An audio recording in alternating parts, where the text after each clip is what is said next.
Hello and hi everybody, welcome back to another one. Of this time I'm here with another one from Nintendo, and this one is Top 5 Wildest Brooklyn Guys Stories. Almost every single story from Brookie is just wild, but in a dumb way. It's like, there's just no way Brookie just went through that moment in time. That sounded weird. There's no way Brookie has just went through all these stories in his entire life. Like, it's just physically not possible, and most of the time it doesn't even make sense. So we'll just see what are the wildest ones. So with that being said, if you haven't already watched the video yourself, link to it will be in the description. So with that being said, let's get into this. Over the years, I've animated so many Brooklyn Guys stories that have been absolutely wild. And in this little video, too wild. I picked together 5 of the most wild and hilarious stories that have been told. Starting off with an animation that was actually featured in the most recent SML movie. Enjoy. Oh god, no. Is that the booger one? So my great-great-grandmother Joanne died, and her funeral just so happened to fall on St. Patrick's Day. I wore a bright green suit. I looked like a leprechaun. But guess what color everyone else was wearing? Black. Not a single piece of green clothing was at that funeral except for me. He cared just... said, all you guys are Oh my god. He said screw my grandma. I'm pitching everybody. Everyone was crying, but I couldn't tell if it was because they were sad about Joanne dying or if they were ashamed they forgot to wear green and got pinched. And guess what? It was an open casket. So my great-grandmother Joanne's dead ass got pinched too. Oh my I pinched her so hard the embalming fluid squirted out. The whole funeral home was mortified. That was the saddest day for my family. But the happiest day I for would me, have threw because I Brookie in didn't that forget to wear coffin. green. So I pulled up to the Russian mobster house, and they wanted to play pool. And they saw how good I was at pool, because I'm great at it. Oh my god, what is that? They wanted me and Officer Keebler to be in their district for the Hunger Games. So then they took us to Denny's to get us a lot of food so we'd be full before the Hunger Games. And then they took us to a strip club so we'd get some hoes and get our strength up before the big fight. Oh my god. So then they put us in these little tube things, and they raised us up into this big field with all the other district people. And then they said, go. So usually you're supposed to run and grab a bunch of weapons, but I already had my pool stick gun. So me and Officer Keebler just ran into the forest and climbed up a tree and just waited. Then we saw this girl named Cat Piss or something, and she was killing people with her bow and arrow. And oh yeah, she had this boyfriend named Peta. Not Peter, Peta. Like how Lois Griffin says Peter. It was weird. And then Keebler sneezed, so Cat Piss was going to try to shoot us with a bow and arrow. So I shot this bee's nest full of deadly bees with my pool gun. Oh my god, is that 6'9"? So then I shot Cat Piss with my other last bullet from the gun, and she died. So then we just camped until there was one guy left, and Keebler said, yo, bro, it's 2v1. Let's get him. He's definitely a bot. But I didn't have any weapons or mats. God damn it. This isn't even the Hunger Games anymore. Keebler runs up on him with confidence and gets his shield taken off, and the guy starts building Empire State Buildings, and Keebler yelled, bro, he's real, he's real. And then Officer Keebler got sniped. So I was running around, and the guy jumped down and tried to shoot me, but he died from fall damage. So I won the Hunger Games. That's just no. That's no. So I was in 3rd grade, and it was Bring Your Pet to School Day. I brought my pet fish, Stinky. I called him that because his tank was always stinky because I never cleaned it. Anyway, I brought him to school, and all the other kids brought their pets. There were cats and dogs and snakes and iguanas, you know, cool pets. All I had was my stupid fish. So I sat down at my desk in front of this kid named Fish Thrower Felix. Oh my god. I was actually the only one who called him that, and you're about to find out why. See, Fish Thrower Felix stuck his hand in my fishbowl and pulled out my fish and said, hey, if you like your fish so much, why don't you go get them? And he threw my fish out the window into the street. And then I looked out the window and saw my worst nightmare coming true. Old Man Teddy came puttering down the street in his monster truck. And I said, hey, Old Man Teddy, watch out. Don't run over my pet fish. But Old Man Teddy couldn't hear at all. And he was blind as a bat, and he couldn't drive. So he ran Then why is he over driving? my fish. And he went on to crush 6 cars, killing 12 people. And he crashed into the side of a children's hospital, exploding in a huge fiery mess. How did he not feel any of that? Honest to God disaster. I mean, it was a national tragedy. It was all over the news. But I ran outside, and I held my squished fish, but nobody else cared because everything around me was on fire. And I begged the That looks paramedics like to a revive my snake. fish, but they just didn't care because they were too busy pulling bodies out of the cars.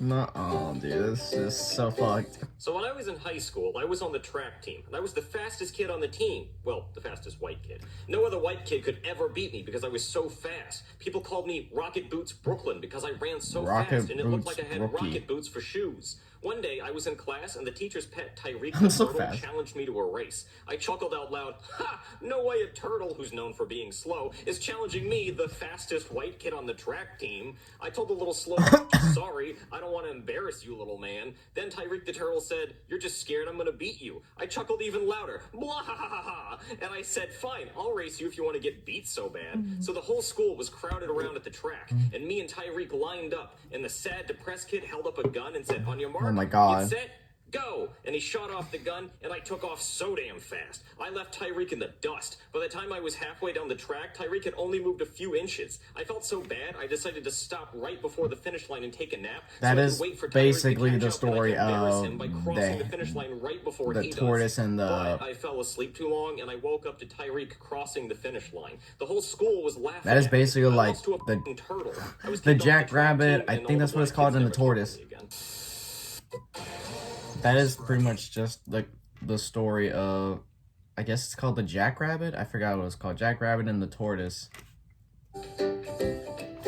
So I hopped on a non-stop flight to Nepal, because that's where Mount Everest is, and then I hired a Sherpa to take me up to the top of the mountain. But about halfway up Mount Everest, my Sherpa died, so I had to make the rest of the hike on my own. But when I got to the top of Mount Everest, I saw a bald eagle's nest, and I thought, wow, this is going to be easy. So I grabbed one of the eggs, and then all of a sudden this eagle swooped down and punched me right in the face. Oh, like, Jesus. He punched me. Like, he didn't scratch me. He balled up his talons and punched me in the face. And so I started throwing haymakers. Oh, I started God damn it. punching him in his face. And then the eagle held me down and started pecking at my eyes, and then he threw me off the top of Mount Everest, and I fell all the way back down. There's to no the way he bottom. just picked you But up. I still had the egg in my hand, so I got that. So then I hopped on another nonstop flight to Guam, and then from there I took a submarine out into the bottom of the Marianas Trench. Why is his And I saw nose Finley always so octopi. big? So then I wrote free candy on the side of my submarine, because even octopus kids can't resist God free damn candy. it. So then when they came up, I kidnapped the baby octopuses. And the octopus mom and dad, they were so upset. They were screaming an octopus. I mean, I don't speak octopus, but they seemed very upset. So from there, I hopped on another nonstop flight over to Italy, and I went over to Papa John's house so he could cook me up a pizza. So he answered the door, and he called me a racial slur, because I guess that's just how he says hello. Oh so my he God. cooked up the pizza with the octopi on it, and then he called the pizza a racial slur, and then he called me a racial slur.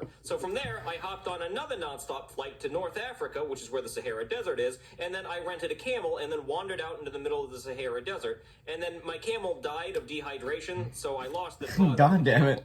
So I just kind of wandered around the Sahara Desert for a while. Why? You know, I was dehydrated, so Why is he hallucinating, naked? And I was starting to see things, and I saw a mirage, or I thought it was a mirage, but it turned out it was an actual blue cactus. So I took it, and then I blacked out from dehydration. So then I woke up in a pyramid hospital, and I said, well, thank you for saving my life. And then I hopped on another nonstop flight to India. I got a lot of frequent flyer miles on this trip. So then when I got to India, I saw a bunch of people gathered around worshiping a cow, and then I said, hey, I got to take this cow to the vet, because I think he has mad cow disease. But really, I just took it out back, and I shot it, and I butchered it for the meat, and then I came out with 2 Big Macs. Oh. So from there, I hopped on another nonstop flight God over to NASA, damn it. and then I had them send me on a rocket to Tatooine. But then when I got to Tatooine, I got robbed by some Jawas, and they were all like, Houdini! And then when I was in Mos Eisley, I found the McDonald's there. So I went through the drive-thru. Jesus Christ, dude.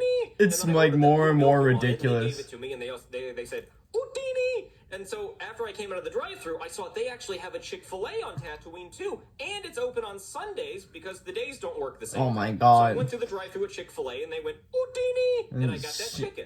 So then from Is there, this the I longest hopped on the story rocket, and I that went we have back heard? to my house, and then I went into my pantry, and it turns out I actually already had a 2-month-old expired can of Chef Boyardee ravioli, and I had some Pop-Tarts, so I just took the crust off those. Dude, Zombies one. bro, like that's like how long was that story? I'm curious to know how long was that story alone. There's no way. Okay, that story was like 3 minutes long by itself. That's insane, dude. SML videos are normally like 10 minutes long. That's a third of the. That's a third of a video. That's so insane. I forgot how long that was. Pause. Like, hard pause on that. Brookie's stories will always make no sense. He always meets these people that makes no sense, has the most weird-ass names ever. Tyreek the Tortoise. I thought they named him that for Tyreek Hill, but we all know that Tyreek Hill's fast as fuck, but he's a tortoise, so it wouldn't really make sense. And that, oh my god, dude. That story about his goddamn goldfish. His goldfish looked like a snake for like at the end. Like holy sh. Oh my god, dude. I mean, if I had to pick which one was the most wild story, it was definitely the last one. I mean, it was the longest story. There was a lot that went on. There's a lot to digest from it. Anyways, guys, if you enjoyed this, be sure to give this video a like. If you haven't yet subscribed, be sure to do so right now and turn on notifications to be notified for any video that I upload. And I'll catch you guys out in the next one whenever I start doing that. So, hope you guys enjoy. I'll catch you guys later. So, take care.